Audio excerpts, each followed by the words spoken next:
చూద్దాం ఒకసారి అసలు ఎందుకు జరిగిందమ్మా? అసలు నాగరాజు అసలు ఎప్పుడు పరిచయం అయ్యాడు? అసలు ఏం జరిగింది ఇవి? సార్ నాకు 1 ఇయర్ బ్యాక్ అతను పరిచయం లేదు, ఏం లేదు సార్.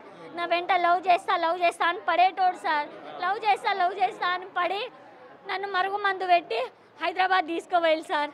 తీసుకువెళ్ళి వాళ్ళ అమ్మ నాన్న వాళ్ళందరూ నా మీద మరుగు మందు పెట్టిళ్ళు. నేను వెళ్ళిపోతా మా అమ్మ నాన్నల దగ్గరికన్నా, నువ్వు ఎక్కడికి వెళ్ళేదని నా ఆస్తి మీద ఆశపడి వాళ్ళు నన్ను ఉంచుకున్నారు సార్. తర్వాత 7 months అవుతుంది నేను ఇంటికి వచ్చేసి. అప్పటి నుంచి నేను తనకి ఫోన్ చేయట్లేను, తనని చూడట్లేను. తను ఎవ్వరో ఎట్లుంటాడో కూడా నాకు తెలియదు సార్. నైట్ 1:30కి వచ్చిండు, నన్ను సడన్గా లేపిండు సార్. లేపేసరికి అతన్ని చూసి నేను భయపడి ఒర్రడం మొదలుపెట్టిన. ఒర్రి ఈ చేయి అడ్డు పెట్టిన, తీసిండు, కత్తి కోసిండు సార్. ఈ చేయి అడ్డు పెట్టిన, ఈ చేయి కోసేసిండు. తమ్ముడు వచ్చిండు, తమ్ముడిని కోసేసిండు. మమ్మీ డాడీ అందరినీ చంపేసిండు సార్. అంతే.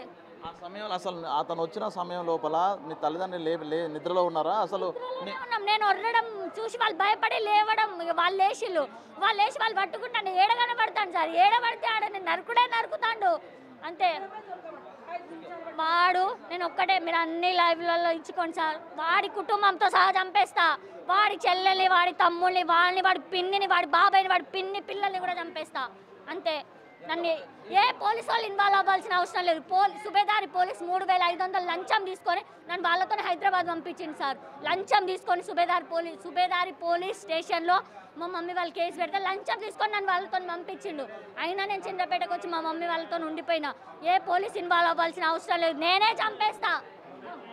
ఇప్పుడు మీ అమ్మ నాన్న నరుకుతున్నారు, ఎవరైనా ఇంటి పక్కల వాళ్ళు సౌండ్ ఏమన్నా వచ్చిర్రా? అసలు ఆ సమయం లోపల మీరు ఎట్లా బయటపడ్డారు? నేను వెనుక ఉరికిపోయినా సార్. తమ్ముడు అటు ఉరికిపోయిండు. మమ్మీ డాడీ ఇంటికాడ వాళ్ళకి నాకంటే ముందే వాళ్ళని ఘోరంగా కోసేసిండు సార్. మమ్మీ డాడీ చనిపోయారు, మేము పారిపోయినాం. మీకు ఫోన్లు చేసి బెదిరించండి ఈ మధ్యలో? ఏం చేయలేదు సార్. సడన్గా ఫోన్ చేయలే, బెదిరియలేదు, ఏం చేయలేదు. తను డ్రగ్స్ తీసుకొని ఉన్నాడంట సార్. ఆ టైంలో డ్రగ్స్ తీసుకొని ఉన్నాడంట. తనతో పాటు ఇంకో అబ్బాయి ఉన్నాడంట డ్రగ్స్ తీసుకున్నవాడు. వాడు కూడా చావాలి. అంతే. ఏం చేస్తాడు నాగరాజు అనే వ్యక్తి? అసలు ఎక్కడ ఉంటాడు? ఆటో నడుపుతాడు. తినడానికి తిండి, గట్టి కంట్రోల్ బియ్యం కొనుక్కోవడానికి కూడా డబ్బులు లేవు సార్ వాళ్ళ దగ్గర. అంతే.